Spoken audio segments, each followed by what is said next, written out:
our roadmap for today. We've sorted the words into 5 simple groups. And why do we do that?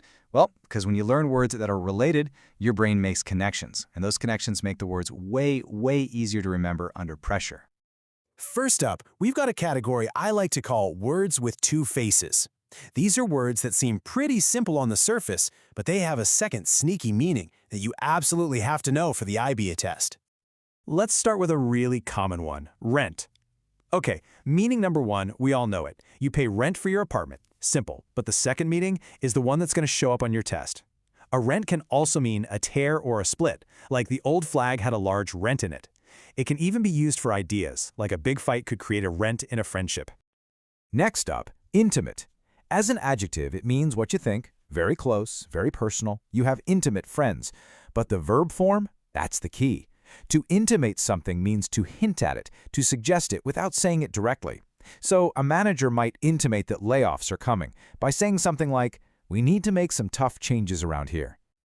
And the last of our tricky words is appropriate. Again, the adjective is easy. You wear appropriate clothes to a wedding, meaning the right clothes. But the verb, to appropriate something, means to take it for your own use, and often without permission. A government can appropriate land to build a road. Or, my little brother might appropriate my headphones without asking. All right, let's move on to our second set of tools. These words are all about action and strategy. The kinds of big decisions you'll read about in those business passages on the test. First, the word move, but as a noun. Now, on the test, it's probably not going to be about changing your address. It means a strategic decision. For example, a company deciding to cut its prices. That's a bold move to get more customers. It's just like in chess, where you think very carefully about your next move. Preempt. The big idea here is simple. You act first to stop something from happening or to get an advantage. So if two companies are about to release a new phone, and one of them launches a week early, they preempt their competitor. They acted first. On a personal level, you could preempt an argument by apologizing before the other person even gets mad. Now, squander is a really powerful, really negative word. It doesn't just mean use. It means to waste something valuable in a foolish, careless way. You can squander money, you can squander time, you can squander a golden opportunity. It always implies that you lost something important because of a bad choice. Okay, this next section is pretty fun. We're going to look at words for secret, hidden actions, and compare them directly with words for actions that are totally out in the open. Putting them side by side like this makes them so much easier to remember. Here we go. Perfect opposites. Covert means secret, hidden, undercover. Think of a spy on a covert mission. Then you have blatant, which is the exact opposite. It's something that's completely obvious, and usually in a bad way. A blatant lie is a lie that everyone can see right through.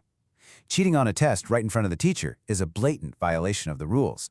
And sticking with that secret theme, here are 3 more related words. Concealment is simply the act of hiding something. Ambush is a surprise attack that comes from a hidden place. And guerrilla tactics are unconventional, surprise strategies often used by smaller groups against larger ones. Think of a small startup using flash mobs. That's a form of guerrilla marketing. Let's switch gears completely. Now we're going to focus on words that describe people, their personalities, their character, and some really strong emotions. These are fantastic words to have in your toolkit. So instead of just saying very angry, you can level up your vocabulary. Livid and irate both mean extremely angry or furious. You could say, the coach was livid after the team lost the game. And you'll very often see the phrase, an irate customer, which paints a perfect picture of a really angry person complaining at a service desk. Here we have another fantastic pair of opposites. To ruffle someone means to annoy them, to disturb their calmness. A critical comment might ruffle you a bit, but the opposite of that is to be unruffled. An unruffled person stays calm and cool even when everything is going wrong. That's a great quality in a leader. Okay, let's hit 3 more personality types real quick. A garrulous person is someone who talks a lot, especially about stuff that doesn't matter. Craven is a very strong word for being a coward. It means you have absolutely no courage. And then on the bright side, we have buoyant. A buoyant person is cheerful, optimistic, and bounces back from bad situations easily. And here we are, our final section. These last few words are all about how we share, understand, and record information and ideas. Super useful stuff for any academic or business text. Okay, render. Think of this as a formal, more official-sounding word for give or provide. It just sounds a bit more serious. A court doesn't just give a decision, it renders a verdict. A company doesn't just give you a service, it renders a service. So, if render is the action, then rendition is the result of that action. It's the specific performance or the particular interpretation of something. Lots of singers might perform the same song, but each one will have their own unique rendition. It's their specific version of it. Now this one, illusion, is really important. And please be careful not to confuse it with illusion with an I. An illusion is a trick, something that fools your eyes.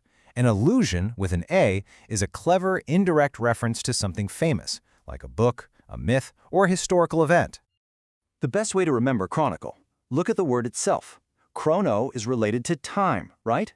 Like in chronological order. So a chronicle is simply a record of events, told in the order that they happened. A history book is basically a chronicle. And there you have it. Take a look at the amazing toolkit we've just built together.